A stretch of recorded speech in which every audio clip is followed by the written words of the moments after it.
खाद वितरण की व्यवस्था बिगड़ी, किसानों की लाइनें रात भर चली, महिलाओं तक को करनी पड़ी धक्का मुक्की। किसानों को खाद के लिए अभी भी परेशानी झेलनी पड़ रही है। प्रशासन ने 14 सितंबर को ही गाइडलाइन जारी कर दी थी और वितरण के लिए 3 काउंटर भी बनाए, लेकिन इसके बावजूद हालात काबू में नहीं आ पाए। रविवार को भी खाद गोदाम के बाहर किसानों की लंबी कतार लगी रही। हाल यह रहा कि कई किसान रात भर लाइन में खड़े रहे, महिलाएं भी धक्का मुक्की के बीच खाद लेने के लिए मजबूर दिखीं। किसानों ने कहा कि अगर प्रशासन टोकन व्यवस्था लागू करता तो उन्हें इस तरह की परेशानी का सामना नहीं करना पड़ता। उनका कहना है कि रात भर मच्छरों और बदबू के बीच इंतजार करना पड़ा, लेकिन प्रशासन ने इसके लिए कोई वैकल्पिक इंतजाम नहीं किया। कृषि विभाग के मुताबिक जिले में इस सीजन में करीब 46,000 मैट्रिक टन खाद की मांग है। अब तक 18,000 मैट्रिक टन यूरिया ही जिले में पहुंचा है। जिले में 1,22,000 किसान रजिस्टर्ड हैं, जिनमें से करीब 30,000 ही नियमित किसान हैं। वहीं योगेश मालवीय विपणन अधिकारी हरदा ने कहा कि जिले में खाद की मांग ज्यादा है, शासन स्तर से लगातार सप्लाई कराई जा रही है। किसानों से अपील है कि घबराएं नहीं, पर्याप्त मात्रा में खाद उपलब्ध कराया जाएगा। मेरे को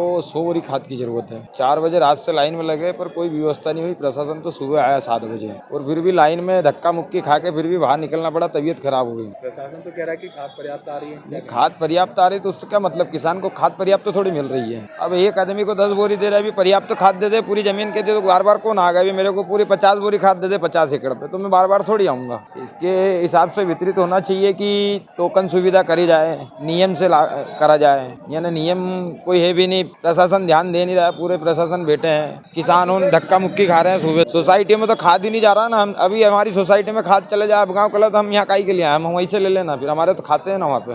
खाद की बहुत ज़्यादा समस्या है और टोकन से वितरण होना चाहिए खाद। किसानों को टोकन दे दे तो ये भीड़ तो नहीं लगे इतनी। कहाँ भिजवाया, एक गाड़ी भिजवाया तो 12 14 गांव एक सोसाइटी में, तो कैसे खाद की पूर्ति होगी? सही व्यवस्था ये होना चाहिए, टोकन के सिस्टम से खाद बंटना चाहिए या ऋण पुस्तिका के हिसाब से, जैसे मूंग का पंजीयन स्लॉट बुक होता है, इसी टाइप खाद का भी सिस्टम होना चाहिए। सर, आज खाद के लिए किसान लंबी लाइन में लगे, सर कितना क्या जिले में अभी यूरिया की अगर बात करें तो लास्ट ईयर 11,800 मार्कफेड द्वारा वितरण किया गया था और अभी तक की आज तक की रेट में करीब 13,500-14,000 टन करीब हम बांट चुके हैं। तो लास्ट ईयर के मुकाबले अधिक हुआ है। थोड़ा मक्के का रकबा जरूर बढ़ा है तो उसके कारण थोड़ा बढ़ा है, लेकिन खाद बराबर आ रहा है। और जो अभी किसान यहाँ पे खड़े हुए हैं ले रहे हैं, सब रबी के लिए अभी अग्रिम तैयारी कर रहे हैं, लेकिन यूरिया की आवश्यकता अभी नहीं है। फिर भी लोगों में हुजूम बना हुआ कि आगे मिलेगा नहीं मिलेगा, लेकिन मेरा सबसे यही निवेदन है कि खाद मिल रहा है और प्रशासन बराबर व्यवस्था कर रहा है। जैसे कि आज अभी चंबल की रैक भी लगी है और NFL की रैक भी कल शाम तक आने की संभावना है, निकल चुकी है वहाँ से। बाकी खाद की दिक्कत नहीं है, मिल रहा है खाद पर्याप्त। पिछले साल के मुकाबले अगर पूरे जिले की प्राइवेट और सहकारिता की बात करें तो 30,000 टन के आसपास हमने रखा था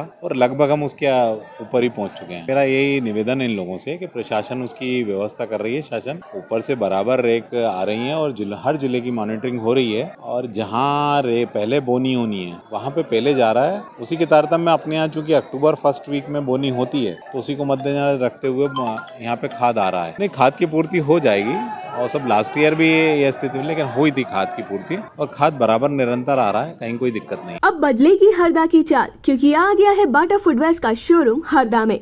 अब चलो स्टाइल में, पता ground floor GP mall, bus stand road, Harda.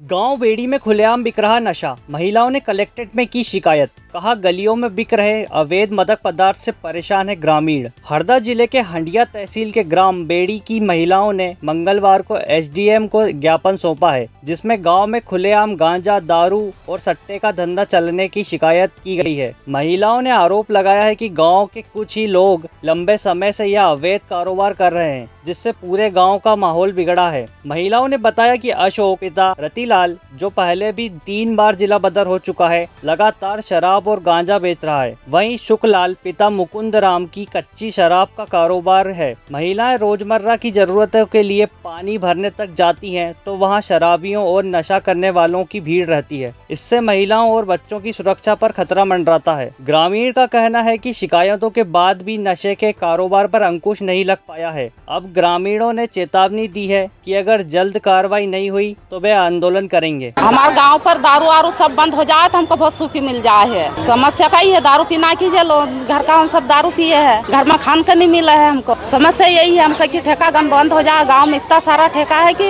बेलदार बाबा हम बहुत बसिया है, यही समस्या है हमका, तो कहीं नहीं है। तो किस तरह की दारू बेचते, झोला ले गली में बच्चे लोग के देते, झोला भर लाते, गली में ले बच्चे, तू भी पी ले बच्चे, तो आज इतने बच्चे ने को बिगाड़ते तो फिर कल को बड़ा के होएगा जब क्या होएगा उनका।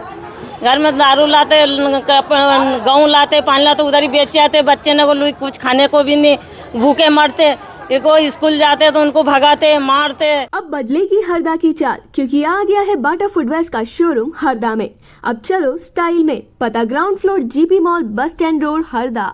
1.5 साल बाद भी ब्लास्ट से पीड़ित बेहाल, दूषित पानी से फैल रही बीमारियां, पानी लेकर जन सुनवाई में पहुंची महिलाएं। फटाका फैक्ट्री ब्लास्ट को हुए करीब 1.5 साल हो चुके हैं, लेकिन पीड़ित परिवार आज भी परेशानियों से जूझ रहा है। मंगलवार को जन सुनवाई में महिलाओं ने कलेक्टर को आवेदन देकर अपनी समस्याएं सामने रखी। आवेदन में बताया गया कि ब्लास्ट की जगह पर गुजर रही पानी की लाइन का बोर दूषित हो चुका है, यही पानी लोग पीते हैं, जिससे रहवासी लगातार बीमार पड़ रहे हैं। इसके बावजूद आज तक कोई वैकल्पिक व्यवस्था नहीं की गई। ग्रामीणों ने बताया कि ब्लास्ट के बाद का मलबा भी आज तक साफ नहीं किया गया है, जहां तहां पड़े अवशेष से आसपास रहने वालों के लिए खतरा बना रहता है। पीड़ितों का कहना है कि जिनके मकान ब्लास्ट में क्षतिग्रस्त हुए हैं, उन्हें अब तक पूरी तरह से निर्माण सामग्री नहीं मिल पाई है। कई लोग बिना छत और दरार पड़ी दीवारों के बीच रहने को मजबूर हैं। पीड़ितों ने कलेक्टर से तुरंत दूषित पानी की सप्लाई रोकने और वैकल्पिक व्यवस्था मतलब हटवाने और मकान निर्माण की सामग्री जल्द उपलब्ध कराने की मांग की है। उनका कहना है कि यदि समय रहते कार्रवाई नहीं की गई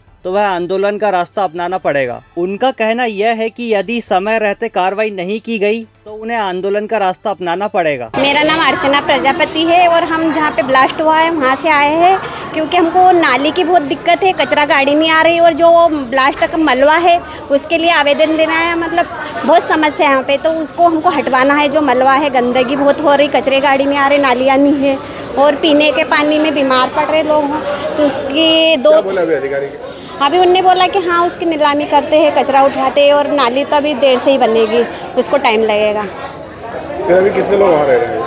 अभी हम 8 परिवार हैं। ब्रांडेड साइकिल की न्यू रेंज, कंफर्ट और स्टाइल का कॉम्बिनेशन, 10 से 15% तक डिस्काउंट पर उपलब्ध। पता AR bike gallery, LBS tower, hospital चौराहा, बस स्टैंड रोड, हरदा। महाविद्यालय तक पहुंचने में हर रोज खतरा। खराब सड़क की समस्या को लेकर ABVP ने कलेक्टर को सौंपा ज्ञापन। आदर्श महाविद्यालय और जिला जेल जाने वाले मार्ग की बदहाल स्थिति को लेकर मंगलवार को अखिल भारतीय विद्या परिषद ABVP के कार्यकर्ताओं ने कलेक्टर कार्यालय पहुंचकर जोरदार नारेबाजी की और ज्ञापन सौंपा। ABVP नगर मंत्री शुभम ढोके ने बताया कि राष्ट्रीय राजमार्ग 47 से महाविद्यालय और जेल तक जाने वाला रास्ता गड्ढों से भरा हुआ है। बारिश में हालात और बिगड़ जाते हैं। आए दिन छात्र छात्राओं की स्कूटी फिसल जाती है और महाविद्यालय बस भी सड़क खराब होने के कारण नहीं पहुंच पाती। इससे पढ़ाई के लिए आने जाने में गंभीर परेशानी होती है। छात्रों ने चेतावनी दी कि यदि जल्द ही सड़क को दुरुस्त नहीं किया गया तो आंदोलन तेज किया जाएगा। प्रदर्शन के दौरान दानिश बिल्लौरे, रंजीत भाटी सहित बड़ी संख्या में छात्र छात्राएं मौजूद थीं। जो फोरलेन पे आदर्श प्राइवेट महाविद्यालय है, वहाँ का जो रोड है वो अत्यंत ही बेकार स्थिति में है। जब बारिश में वहाँ पे कीचड़ हो जाता है, गड्ढे पड़ रहे हैं और जो छात्र वहाँ से स्कूटी लेके जा रहे हैं, उनकी छात्राओं की स्कूटी स्लिप हो रही है और वहाँ पे जब आपको उतरे तो खाई जैसा माहौल बन रहा है, तो वहाँ बस जा नहीं पा रही है। इस समस्या को लेकर हमने महोदय को पहले भी ज्ञापन दिए हैं, लेकिन उस पर कठोर कार्रवाई नहीं हुई है। हमारा महोदय से आवेदन था आज कि आप कठोर कार्रवाई करें, नहीं तो विद्यार्थी परिषद उग्र आंदोलन चलेगी। इसकी सारी जिम्मेदारी कॉलेज प्रशासन की रहेगी। अभी आश्वासन दिया कि 15 दिन के अंदर आपको हम कार्रवाई कर रहे हैं, तो टीम को बुलाया जाएगा।